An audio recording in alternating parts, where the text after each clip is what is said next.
حضور میری تو ساری بہار آپ سے ہے۔ حضرت سیدنا انس بن مالک رضی اللہ تعالیٰ عنہ فرماتے ہیں 10 سال میں نے حضور کی خدمت کی ہے اور 10 سال میں ایک بار بھی ایسا نہیں ہوا کہ میرے حضور نے مجھے جھڑکا۔ کیا محبت تھی، کیا پیار تھا، کیا خلق تھا۔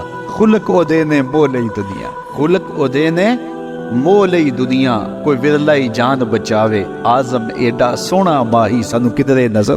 کچھ ان کے خلق نے، کچھ ان کے کردار نے کر لی مسخر ساری دنیا شہ ابرار۔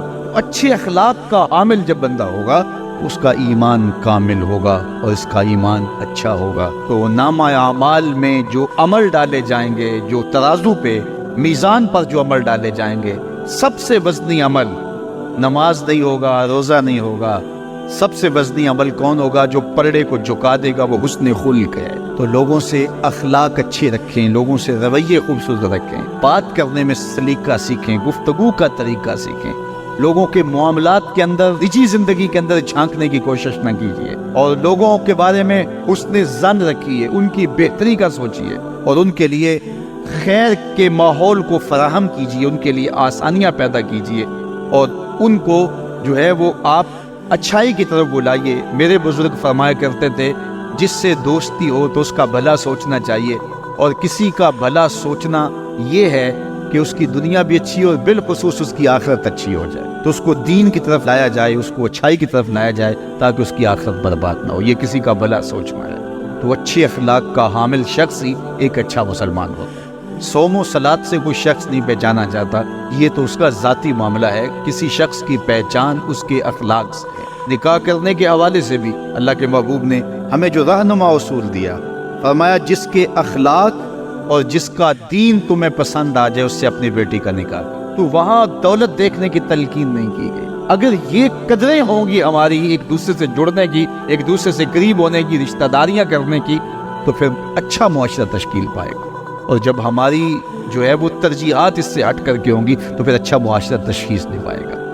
آج اس سے تعلق جوڑا جاتا ہے جس کے پاس دولت کی کثرت ہو یا کوئی صاحب اقتدار ہو، تو لوگ اس سے تعلق رکھتے ہیں، چاہے اس کے اخلاق کتنے ہی برے کیوں نہ ہوں، اس کے رویے کتنے ہی تلخ کیوں نہ ہوں۔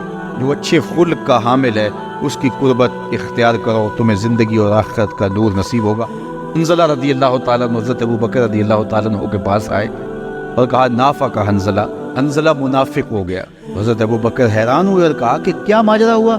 کہا کہ حضور کے پاس ہوتے ہیں تو کیفیت اور ہوتی ہے، اور جب واپس آ جاتے ہیں تو پھر وہ کیفیت برقرار نہیں رکھ پاتے۔ یہی تو نفاق ہے کہ وہاں کیفیت اور ہے اور یہاں کیفیت اور ہے۔ حضرت ابوبکر صدیق رضی اللہ تعالیٰ عنہ نے فرمایا کہ یہ حالت تو میری بھی ہے، چلو حضور کے پاس چلتے۔ آقا کریم کی خدمت میں حاضر ہوئے اور جا کے کہا کہ حضور حالت یہ ہے۔ تو آقا کریم نے فرمایا کہ وقت کی بات ہوتی ہے، اور اگر تمہاری وہ کیفیت جو یہاں ہے وہ باہر بھی برقرار رہے تو مدینے کی گلیوں میں فرشتے تم سے مصافحہ کیا کریں۔ تو صحبت کا ایک رنگ اور صحبت کی اپنی ایک برکت ہوتی ہے، اس لیے اچھے لوگوں کی صحبت، اچھے استاد کی صحبت، والدین کی صحبت، اچھے دوستوں کی صحبت اور شیخ کی صحبت، یہ صحبت رنگ دیتی ہے۔ گر تو سنگے خاراؤ مر شوی، چوں بصاحب دل رسی گوہر شوی۔ مولا رومی فرماتے ہیں اگر تو سخت پتھر ہے، سنگے خاراؤ مر شوی، چوں بصاحب دل رسی، کسی صاحب دل کی صحبت میں بیٹھ گوہر شوی، تو موتی بن جائے گا۔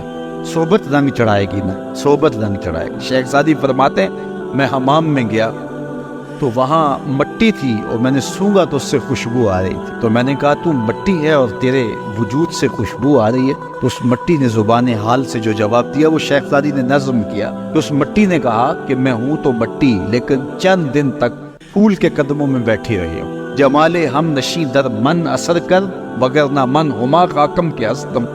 میرے ہم نشی کا جمال میرے اندر سرایت کر گیا ہے، ورنہ ہوں تو میں ذات کی مٹی۔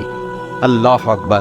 لیکن پھول کی صحبت کا رنگ چڑھا ہے۔ درد منداں دے سخن محمد دین گواہی آلو، درد منداں دے سخن محمد دین گواہی آلو، جس پلے پھل پتے ہون آوے باس رو مالو۔ یہ صحبت کا رنگ ہے جو اثر پذیر ہوتا ہے، اس لیے ہمیں اہل اللہ کی صحبت میں بیٹھ کے، صالحین کی صحبت میں بیٹھ کے، اچھے لوگوں کی صحبت میں بیٹھ کے سیکھنا چاہیے۔ تو اولادوں کو اپنے والدین کی صحبت میں بیٹھ کے جو ہے وہ سیکھنا چاہیے۔ دور موجود کے اندر سکھانے والا کوئی پاکیزہ وجود نہیں رہ گیا، ہم سب کچھ سوشل میڈیا سے سیکھتے ہیں۔